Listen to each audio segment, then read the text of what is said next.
नमस्कार दोस्तों, स्वागत है आपका daily one topic by AK YouTube channel पर। रूसो की सामान्य इच्छा को हम इस वीडियो नोट में देखने वाले हैं, कंप्लीट समझने वाले हैं। बने रहिएगा वीडियो में अंत तक। नए हैं चैनल पर, सब्सक्राइब कर लो, बेल आइकन प्रेस कर लो। साथ में टेलीग्राम चैनल का लिंक है डिस्क्रिप्शन में, उसे ज्वाइन कर लो। कंप्लीट वीडियोस की जितनी भी प्लेलिस्ट है उनका लिंक दिया हुआ है नीचे, आप उन पे अपने सुविधा अनुसार क्लिक करके वीडियोस देख सकते हैं। पेन और नोटबुक हाथ में ले लीजिए, मेन पॉइंट्स आप अपने हिसाब से नोट करते हुए चलिए। शुरू करते हैं आज का ये वीडियो नोट रूसो के ऊपर। इससे पहले हमने 3 पार्ट आपको प्रोवाइड करा चुके हैं, ठीक है। देखिए, रूसो की सामान्य इच्छा क्या है उसको हम समझेंगे। रूसो का जो दर्शन है उसमें सबसे महत्वपूर्ण जो तत्व है, मैंने आपको कल वीडियो में बताया था, वो क्या है? सामान्य इच्छा का सिद्धांत, ठीक है ना। जनरल विल जो है उसके बारे में हम बातचीत करने वाले हैं। तो रूसो की जो थ्योरी है, रूसो का जो अध्ययन है, इसमें सबसे महत्वपूर्ण तत्व कह लीजिए, बिंदु कह लीजिए, ये क्या है? सामान्य इच्छा। अब इस सामान्य इच्छा के सिद्धांत के माध्यम से रूसो ने स्वतंत्रता, सत्ताहित, कर्तव्य, और इस सामान्य इच्छा के सिद्धांत से रूसो ने स्वतंत्रता, सत्ताहित, कर्तव्य, व्यक्तिकता और संपूर्णता आदि का समाधान प्रस्तुत किया है। किस सिद्धांत के माध्यम से? सामान्य इच्छा के सिद्धांत के माध्यम से रूसो ने स्वतंत्रता, सत्ताहित, कर्तव्य, व्यक्तिकता और संपूर्णता, जितने भी ये पॉइंट हैं, इनका समाधान प्रस्तुत किया है, ठीक है। तो ये महत्वपूर्ण हो जाता है क्या? सामान्य इच्छा का सिद्धांत। सामान्य इच्छा ने लोक प्रभुता और प्रजातंत्र के मार्ग को प्रशस्त किया है। तो रूसो के दर्शन में लोक प्रभुता और प्रजातंत्र के मार्ग को प्रशस्त किसने किया है? सामान्य इच्छा ने, जनरल विल ने, ठीक है। रूसो के दर्शन के अनुसार लोक प्रभुता व प्रजातंत्र के मार्ग को प्रशस्त किसने किया है? सामान्य इच्छा ने। रूसो के अनुसार सामान्य इच्छा के द्वारा किसका मार्ग प्रशस्त हुआ? लोक प्रभुता और प्रजातंत्र का मार्ग प्रशस्त हुआ, ठीक है। रूसो के अनुसार व्यक्तियों की 2 प्रकार की इच्छाएं होती हैं, जिन्हें डॉक्टर आशीर्वादम अपने शब्दों में आगे बताते हैं, ठीक है ना। तो दोनों प्रकार की जो इच्छाएं हैं, एक तो है यथार्थ इच्छा, दूसरी है आदर्श इच्छा, ठीक है। हम सामान्य इच्छा की बात इन दोनों इच्छाओं के बाद में करेंगे, ओके। तो ये चीज़ यहाँ पे क्लियर होती है कि सामान्य इच्छा ने लोक प्रभुता और प्रजातंत्र के मार्ग को प्रशस्त किया है। और रूसो के अनुसार व्यक्तियों की जनरल हमारी 2 प्रकार की इच्छाएं होती हैं, यथार्थ और आदर्श इच्छा, जिसमें हम सबसे पहले देखते हैं यथार्थ इच्छा क्या होती है। डॉक्टर आशीर्वादम कहते हैं कि यह जो इच्छा है, यथार्थ जो इच्छा है, यह व्यक्ति की समाज विरोधी इच्छा है। यह क्षणिक है।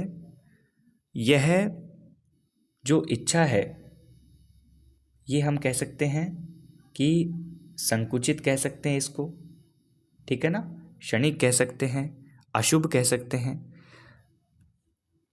यह वह इच्छा है जो व्यक्ति के किसी विषय पर व्यक्तिगत हित या स्वार्थ भावना से सोचने का काम करती है। मतलब इस यथार्थ इच्छा के अंतर्गत भावना प्रधान है, दूसरा स्वार्थी है, संकुचित है, पक्षतापूर्ण है, विवेकहीन है।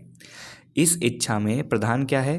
भावना, स्वार्थी है, संकुचित है, पक्षतापूर्ण है और विवेकहीन है, परिवर्तनशील है, अस्थिर है, कामना प्रधान की इच्छा है और यह अशुभ है।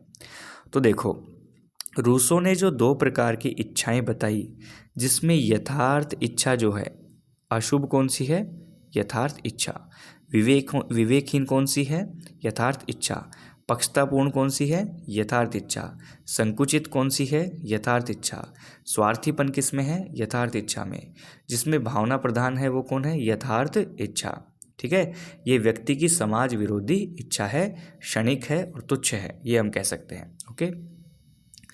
दूसरा जो है आदर्श इच्छा की यदि हम बात करते हैं, तो डॉक्टर आशीर्वादम आदर्श इच्छा के बारे में कहते हैं कि ये वह इच्छा जो संपूर्ण समाज का कल्याण करती है। ये गड़बड़ नहीं करती बल्कि क्या करती है, संपूर्ण समाज का कल्याण करती है। इस इच्छा में व्यक्ति स्वयं के हित को सामाजिक हित का अंग मानता है। देखो, आदर्श इच्छा में मेरा भला, समाज का भला, यह समाज के भलाई में ही मेरी भलाई है, इसे हम कह सकते हैं। सामाजिक हित जो है उसका ही अंग मानता है व्यक्तिगत यानी स्वयं के हित को। कौन? व्यक्ति। आदर्श इच्छा के अंतर्गत इसमें व्यक्तिगत हित पर सामाजिक हित की प्रधानता होती है। डॉक्टर आशीर्वादम के अनुसार यह जीवन के समस्त पहलुओं पर व्यापक रूप से दृष्टिपात करती है, ध्यान देती है व्यापक रूप से। जो यथार्थ इच्छा थी वो संकुचित थी, है ना, और ये आदर्श इच्छा जो है इसका क्षेत्र व्यापक है। इसका क्षेत्र क्या है? व्यापक है। विवेकपूर्ण इच्छा कौन सी है? आदर्श इच्छा। व्यक्ति और समाज में सामंजस्य बिठाती है, आदर्श इच्छा। समाज प्रधान है, आदर्श इच्छा। ज्ञान युक्त है, आदर्श इच्छा। निस्वार्थी भावना है, आदर्श इच्छा। व्यापकता है, आदर्श इच्छा। विवेकपूर्ण है, आदर्श इच्छा। और नैतिक इच्छा है, कौन सी है? आदर्श इच्छा। रूसो के अनुसार व्यक्ति की दो प्रकार की इच्छाएं हैं जिन्हें डॉक्टर आशीर्वादम स्पष्ट करते हैं, यथार्थ इच्छा और आदर्श इच्छा। ठीक है, मतलब ये रूसो ने ही ये बताई हैं, ये दो प्रकार की इच्छाएं, व्यक्ति की दो प्रकार की इच्छाएं होती हैं। हम इसमें अध्ययन किसका करने आए हैं? रूसो का सामान्य सिद्धांत का। मतलब व्यक्ति की दो प्रकार की ये इच्छाएं होती हैं, ऐसा रूसो ने कहा। उसके बाद में आदर्श इच्छा क्या है उसका प्रतिपादन करते हैं रूसो, और समझाते हैं कि उसमें किस प्रकार की व्यवस्था बैठ सकती है। उस आदर्श इच्छा के अंतर्गत बहुत सारे विद्वानों ने भी अपने मत दिए हैं, जिनको हम आगे आने वाले कुछ लाइंस के अंदर बताने वाले हैं। तो आई होप आपने ये वीडियो नोट यहाँ तक अच्छे से समझा होगा। यथार्थ इच्छा और आदर्श इच्छा में अंतर भी समझ गए होंगे, और ये क्या है ये भी समझ गए होंगे। आदर्श इच्छा और यथार्थ इच्छा में व्यक्तियों की इच्छा को किसने बांटा? रूसो ने, ये भी आप समझ गए होंगे। चलिए अब अपने नेक्स्ट पॉइंट पर चलते हैं। अब हमारा जो टॉपिक है ये है सामान्य इच्छा। तो सामान्य इच्छा की जहाँ पर बात सामने आती है, ये आदर्श इच्छाओं का योग मात्र है। हमने जो यथार्थ इच्छा पढ़ी, जो आदर्श इच्छा पढ़ी, जो सामान्य इच्छाएं जो हैं, सामान्य इच्छा का जो सिद्धांत है ये किस पर डिपेंड होगा? ये आदर्श इच्छाओं पर डिपेंड होगा। आदर्श इच्छाओं का योग मात्र है। डॉक्टर आशीर्वादम कहते हैं कि सामान्य इच्छा एक समाज के सदस्यों की आदर्श इच्छाओं का योग या एकीकरण का रूप है। डॉक्टर आशीर्वादम ने ये परिभाषा दी है कि यदि हम सामान्य इच्छा की बात करते हैं तो ये सामान्य इच्छा एक समाज की आदर्श इच्छाओं का क्या है? योग है। समाज की जो आदर्श इच्छाएं हैं उनको हमने इकट्ठा कर दिया, वो क्या बन गई? सामान्य इच्छा। किसने कहा? आशीर्वादम ने। समाज की आदर्श इच्छाओं को एक साथ जोड़ दिया, गुच्छे में बांध दिया, वो क्या बन गई? सामान्य इच्छा। ग्रीन महोदय कहते हैं कि सामान्य आदर्शों की सामान्य चेतना सामान्य इच्छा है। सामान्य सामान्य सामान्य आ जाए वहाँ पर क्या करोगे? ग्रीन कर देना। ग्रीन के अनुसार सामान्य आदर्शों की सामान्य चेतना ही सामान्य इच्छा है। ठीक है, सामान्य इच्छा के बारे में ये विद्वान अपनी परिभाषाएं या मत दे रहे हैं। वहीं बोसांके कहते हैं कि सामान्य इच्छा संपूर्ण समाज की इच्छा है, यहाँ तक कि उसके उद्देश्य भी सामान्य हैं। बोसांके ने ये कहा है कि सामान्य इच्छा संपूर्ण समाज की इच्छा है, और यही नहीं, यहाँ तक कि इस समाज के उद्देश्य भी क्या है? सामान्य है। सामान्य इच्छा बहुमत की इच्छा नहीं होती, ये ध्यान से सुनना। ऐसा नहीं है कि बहुत सारे लोगों की एक ही इच्छा है तो वो सामान्य इच्छा होगी, ये नहीं है दोस्तों। सामान्य इच्छा बहुमत की इच्छा नहीं, यह तो सामान्य हित पर आधारित इच्छा है। जैसा कि रूसो ने कहा, सामान्य इच्छा का निम्न में से कौन सी विशेषता नहीं है? बहुमत की इच्छा, इसकी विशेषता नहीं हो सकती। सामान्य हित पर आधारित इच्छा सामान्य इच्छा हो सकती है। इस मामले में रूसो कहते हैं कि मतदाताओं की संख्या से कम तथा उस सामाजिक हित की भावना से अधिक इच्छा सामान्य बनती है जिसके द्वारा वे एकता में बंधते हैं। मतलब यही हुई ना, मतदाताओं की संख्या बहुमत को इंगित कर रही है, ठीक है, और सामान्य हित सामाजिक हित को इंगित कर रहा है। तो यहाँ पर रूसो कहते हैं कि मतदाताओं की संख्या से कम तथा उस सामाजिक हित की भावना से अधिक इच्छा सामान्य बनती है, जिसके द्वारा वे एकता में बंधते हैं, एकता के सूत्र में रहते हैं। किसने कहा? रूसो ने। तो सामान्य इच्छा किसकी इच्छा नहीं होती? बहुमत की या भीड़ की या फिर बहुत सारे लोगों की या मतदाताओं की इच्छा नहीं होती, बल्कि सामान्य हित पर आधारित इच्छा ही सामान्य हित पर आधारित इच्छा ही सामान्य इच्छा होती है, जनरल विल होती है। किसने कहा? ये रूसो ने। और ग्रीन क्या कहते हैं? सामान्य आदर्शों की सामान्य चेतना सामान्य इच्छा है। ठीक है, नेक्स्ट देखिए, रूसो ने आगे इसी क्रम में लिखा कि सामान्य इच्छा का पता लगाने के लिए सर्वश्रेष्ठ स्थिति यह है कि प्रत्येक व्यक्ति अपनी आत्मा से पूछे कि अमुक विषय पर सामान्य इच्छा क्या है। यदि वह निजी हित को सामान्य इच्छा बताता है तो यह झूठ है, ये सामान्य इच्छा नहीं है। रूसो ने स्पष्ट शब्दों में ये लिखा कि यदि हमें जनरल विल का पता करना है, सामान्य इच्छा का पता करना है, तो सर्वश्रेष्ठ स्थिति यह है कि मैं और आप यानी प्रत्येक व्यक्ति हमारी आत्मा से, अपने दिल से बात करेंगे, पूछेंगे कि जो विषय है, जो सब्जेक्ट है, उस पर हमारी सामान्य इच्छा क्या है। यदि वहाँ पर सामान्य इच्छा में हमारा निजी हित प्रकट हो रहा है तो वो सामान्य इच्छा नहीं है, और यदि हित प्रकट हो रहा है तो वो मिथ्याकरण है। ठीक है, झूठा प्रपंच है, वो सामान्य इच्छा नहीं हो सकती। किसने कहा? रूसो ने। सामान्य इच्छा को पता लगाने का सर्वश्रेष्ठ तरीका उन्होंने बताया कि व्यक्ति अपनी आत्मा से ही पूछेगा। सामान्य इच्छा का उद्भव, या फिर हम कह सकते हैं कि सामान्य इच्छा का जो निर्माण है वो किस तरीके से सामने आता है। ठीक है ना। रूसो कहते हैं कि जब कोई प्रश्न जनता के सामने उपस्थित होता है तो जनता का प्रत्येक व्यक्ति अपने अपने अनुसार उस पर विचार करता है। कोई भी चुनौती आई तो प्रत्येक व्यक्ति अपने अपने अनुसार उस पर क्या करेगा? विचार करेगा, और विचारों का आदान प्रदान भी करेगा। विचारों के इस आदान प्रदान से व्यक्तियों की स्वार्थमयी इच्छा नष्ट हो जाती है और सामान्य इच्छा का निर्माण होता है। जब भी कोई सामाजिक समस्या सामने आई तो सामाजिक समस्या में व्यक्ति अपने अपने विचार रखेंगे। मैंने तुम्हें कहा, तुमने मुझे कहा। जब मैंने तुम्हें कहा समाज के लिहाज से तो मैंने मेरे हितों पर ध्यान नहीं दिया, आपने कहा तो आपने हितों पर ध्यान नहीं दिया, बल्कि किसके हित पर ध्यान दिया? सामान्य हित पर ध्यान दिया, समाज के हित पर ध्यान दिया। तो जब हमारे ऐसे विचार आदान प्रदान हुए तो स्वार्थमयी इच्छा, वो इच्छा जिसमें हमारा स्वार्थ छिपा हुआ था, वो क्या हो जाती है? नष्ट हो जाती है। और जब ये इच्छा नष्ट हो जाती है तो सामान्य इच्छा का उद्भव होता है, सामान्य इच्छा का निर्माण हो जाता है। किसने कहा? रूसो ने। ठीक है, यहाँ तक क्लियर है। वीडियो को लाइक कर दीजिए, अच्छे से पढ़ते जाइए, समझते जाइए। हम आपके साथ में लगे हुए हैं लगातार।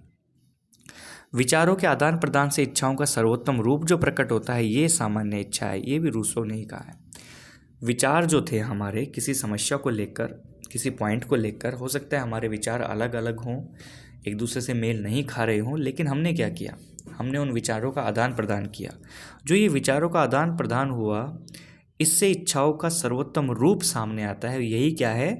सामान्य इच्छा है। मतलब विचारों के आदान प्रदान को इन्होंने यहाँ पे महत्व दिया है। ओके, अब हम सामान्य इच्छा की कुछ विशेषताओं की बात कर लेते हैं कि सामान्य इच्छा क्या होती है। उसकी कुछ तो विशेषताएं होती होंगी। पहली विशेषता है अखंडता। सामान्य इच्छा में विरोध नहीं पाया जाता, बल्कि एकता पाई जाती है। ठीक है ना। और ये जो सामान्य इच्छा है, ये राष्ट्रीय चरित्र का निर्माण करती है और उसे बनाए भी रखती है। ये जो राष्ट्रीय चरित्र का निर्माण करती है, ये जिस विद्वान ने बात कही है वो है A.R. लॉर्ड। A.R. लॉर्ड कहते हैं कि राष्ट्रीय चरित्र का निर्माण करती है और उसे बनाए रखती है, वही क्या है? सामान्य इच्छा। और इसमें किसका? अखंडता का जो विशेष बात है, जो अखंडता का जो तत्व है, वो हमने यहाँ पे बताया है कि सामान्य इच्छा में परस्पर विरोध नहीं होता, सहयोग पाया जाता है और एकता पाई जाती है। ठीक है, नेक्स्ट देखिए, अदेयता। सामान्य इच्छा अदेय है, इसको ट्रांसफ़र नहीं किया जा सकता। ठीक है ना। रूसो कहते हैं कि प्रतिनिधियों के माध्यम से इसे व्यक्त करना बहुमूल्य अधिकारों का हनन है। सामान्य इच्छा प्रतिनिधि के माध्यम से व्यक्त नहीं हो सकती। अगर होती है तो बहुमूल्य अधिकारों का हनन है, क्योंकि सामान्य इच्छा क्या है, अदेय है, इसे स्थानांतरित नहीं किया जा सकता, हस्तांतरण इसका नहीं किया जा सकता। नेक्स्ट है अविभाज्य। सामान्य इच्छा क्या होती है, अविभाज्यता होती है। रूसो कहते हैं कि सामान्य इच्छा का विभाजन बिल्कुल भी नहीं किया जा सकता। जिस प्रकार जीव अपने व्यक्तित्व को समाप्त किए बिना अपना विभाजन नहीं कर सकता, उसी प्रकार राजनीतिक समाज में भी सामान्य इच्छा का विभाजन नहीं हो सकता, या कह सकते हैं संप्रभुता का विभाजन नहीं हो सकता। ठीक है साहब। स्थायी होती है सामान्य इच्छा, क्षणिक नहीं होती, भावात्मक आवेगों का परिणाम नहीं होती, बल्कि मानव के कल्याण के लिए स्थायी प्रवृत्ति बनाए रखती है, स्थायी प्रवृत्ति बनाए रखती है। लोक कल्याणकारी। सामान्य इच्छा की विशेषताओं में है कि सामान्य इच्छा लोक कल्याणकारी होती है, बहुत प्रमुख विशेषता है इसकी। आदर्श इच्छाओं का योग है, ये हमको पता है कि सामान्य इच्छा जो है वो आदर्श इच्छाओं का क्या है, योग है। रूसो के अनुसार यदि बात करें तो सामान्य इच्छा सदैव सही होती है और सदैव संपूर्ण समाज का कल्याण करने के लिए होती है, इसलिए इसमें लोक कल्याणकारी गुण पाया जाता है। लोक कल्याणकारी गुण। विवेक आधारित होती है। सामान्य इच्छाओं का भावनाओं से कोई संबंध नहीं होता, तर्क और विवेक पर आधारित होती है। यह व्यक्तिगत स्वार्थ से भ्रष्ट नहीं होती। ठीक है ना। भावनाओं से कौन सी चलती है, सामान्य इच्छा नहीं चलती, भावनाओं से चलती है यथार्थ इच्छा। कौन सी चलती है, यथार्थ इच्छा भावनाओं से चलती है। ओके। विवेक आधारित होती है, ये भावनाओं से नहीं चलती, तर्क और विवेक पर आधारित होती है, व्यक्तिगत स्वार्थ से ये भ्रष्ट नहीं होती। निरंकुश। सामान्य इच्छा सर्वोच्च और निरंकुश होती है। सामान्य इच्छा सर्वोच्च भी होती है, आप इसमें एक पॉइंट और जोड़ सकते हैं, और निरंकुश भी होती है। यह व्यक्ति या व्यक्ति समूह, परंपराओं आदि से प्रतिबंधित नहीं की जा सकती, मतलब निरंकुश होती है, इस पे किसी भी प्रकार से प्रतिबंध नहीं लगाया जा सकता। ठीक है ना। तो ये हुई आपकी सामान्य इच्छा की विशेषताएं, इसका उद्भव कैसे हुआ, किस किस विद्वान ने इस बारे में क्या क्या कहा, आपको ये टॉपिक अच्छे से समझ में आया होगा। सामान्य इच्छा जो है इसकी देखिए सबसे बड़ी बात, ये अब इसमें ये विशेषताएं आ जाती हैं, अखंडता, अदेयता, विभाज्य, स्थायी, लोक कल्याणकारी, विवेक आधारित, निरंकुश। तो राष्ट्रवाद की प्रेरणा इससे मिलती है और एकता और आत्मीयता की भावना का संचार होता है और जीवन श्रेष्ठ बनता है। ठीक है ना। और सामान्य इच्छा सिद्धांत जो है व्यक्ति और समाज दोनों के लिए महत्व रखता है। सामान्य इच्छा जो सिद्धांत है, यहाँ पर हम कह सकते हैं कि मैकाइवर के शब्दों में सामान्य इच्छा का प्रयोग मात्र शासन को स्वय शासन में परिणत कर देता है। किसके अनुसार, मैकाइवर कहते हैं कि सामान्य इच्छा का प्रयोग मात्र से ही शासन जो है वो स्वय शासन में परिणत कर देता है। ठीक है दोस्तों, तो ये वीडियो नोट था आपकी रूसो के सामान्य इच्छा के बारे में, जिसमें हमने सामान्य इच्छा की विशेषताएं देखी, सामान्य इच्छा का उद्भव देखा, रूसो क्या कहते हैं सामान्य इच्छा के बारे में, बोसांके क्या कहते हैं ये भी हमने देखा, ग्रीन के बारे में देखा, आशीर्वादम ने किस प्रकार से यथार्थ इच्छा और सामान्य इच्छा को समझाया है, उन विशेषताओं के बारे में हमने पढ़ा। और रूसो व्यक्तिगत इच्छाओं के कितने प्रकार बताते हैं, 2 प्रकार बताते हैं। इस प्रकार से हमने रूसो के सामान्य इच्छा सिद्धांत को यहाँ पर कर लिया है कंप्लीट। अब आपको ये अच्छे से समझ में आया है तो वीडियो पे एक लाइक तो आपके तरफ से बनता है, बूंद बूंद से घड़ा भरेगा। साथ में इस वीडियो को आप शेयर भी कर दो, शेयर करोगे तो और लोगों को पता चलेगा, हमारा कंटेंट पहुँचेगा, लोग ज़्यादा देखेंगे, हमें मनोबल बढ़ेगा और हम अच्छा कंटेंट क्रिएट करेंगे। ठीक है दोस्तों, तो चलिए इस वीडियो में नोट में इतना ही, मिलते हैं नेक्स्ट वीडियो नोट में एक नए टॉपिक के साथ में। Thank you for watching this video note.